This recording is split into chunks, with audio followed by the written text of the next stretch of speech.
The Story of Okame.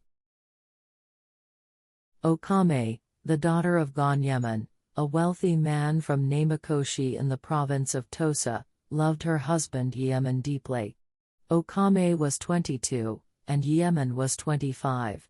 Because of her intense love for her husband, people thought she was a very jealous woman. However, Yaeemon had never given her any reason to be jealous. As a result, there had never been an unpleasant word exchanged between the two of them. Unfortunately, Okame was in poor health. Not even 2 years after their marriage, she contracted a disease that was spreading through Tosa at the time. No matter how skilled the doctors were, they all gave up hope.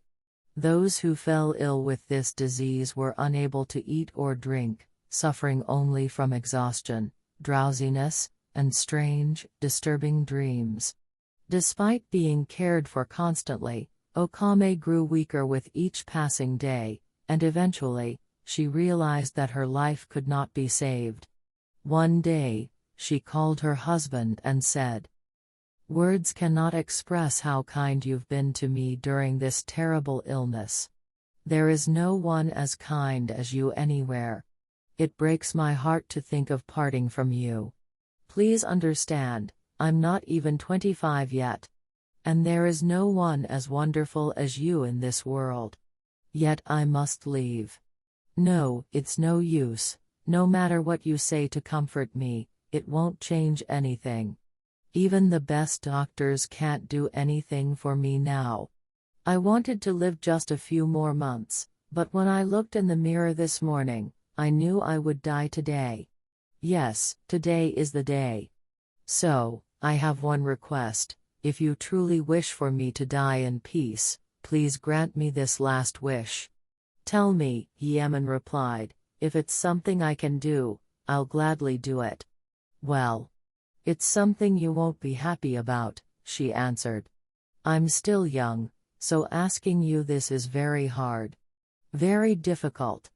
But this wish burns within me like a fire.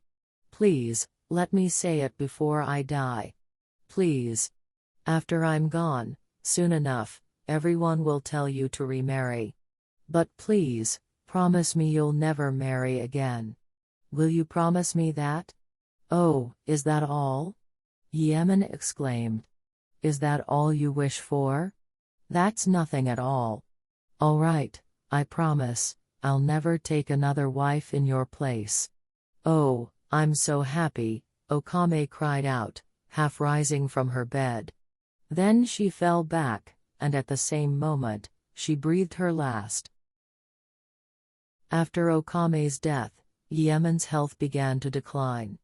At first, people attributed the change to his grief, and the villagers would gossip, saying, he must have truly adored his wife.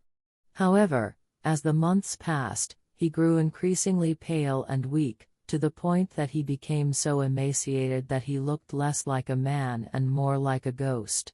People began to suspect that such a rapid decline in such a young man could not be explained by grief alone. According to the doctors, Yaeemon's illness was not a common one. It seemed to stem from some deep emotional disturbance.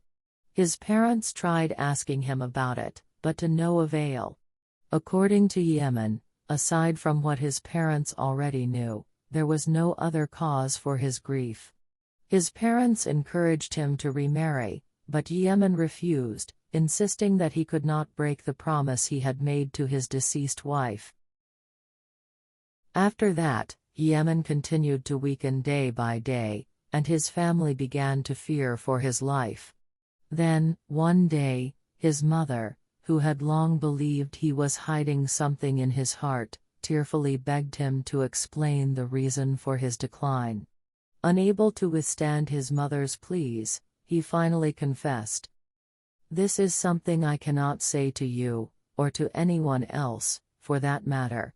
Even if I told you everything, I don't think it would truly help. The truth is, Okame has been unable to find peace in the afterlife. No matter how many Buddhist rites I have performed for her, it seems to make no difference. It seems she cannot find peace unless I join her on her journey in the afterlife. Every night, Okame returns and lies beside me. Since the day of the funeral, there hasn't been a single night when she didn't come. Sometimes I even wonder if she really died because she acts exactly as she did when she was alive. The only difference is that when she speaks to me, she speaks in a small voice. She always tells me not to let anyone know she's been coming. She must want me to die too.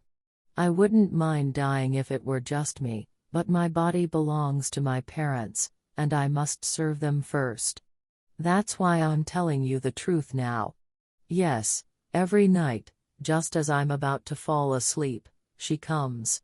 She stays until dawn, leaving only when she hears the temple bell. Yaeemon's mother was shocked upon hearing this.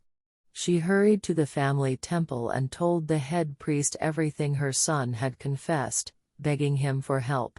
The elderly and experienced priest listened without showing surprise and said, "Such things happen from time to time. This is not the first case I've encountered.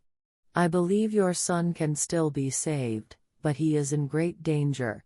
From what I can see, the signs of death have already appeared on his face. If Okame returns just once more, it will be the end. We must act immediately. Do not tell your son.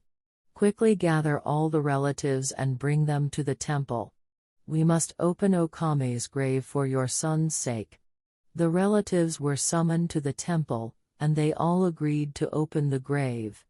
The priest led them to the cemetery, and under his direction, Okame's tombstone was moved aside, the grave was opened, and the coffin was brought out. When the coffin's lid was removed, everyone present was struck with terror.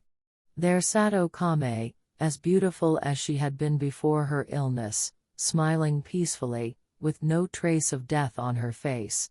But the priest ordered that the body be removed from the coffin, and when people touched it, they were filled with dread, for though the body had been sitting in the grave for a long time, it was warm and supple, as though it were still alive. The body was carried to the funeral site, and the priest took up a brush and wrote sacred Sanskrit characters on Okame's forehead, chest, and limbs. Then, before burying her again, he conducted a special Buddhist ceremony to release Okame's spirit. After that, Okame never returned to her husband again, and Yaeemon gradually regained his health and strength. As for whether or not he kept his promise to her forever, the Japanese author does not say.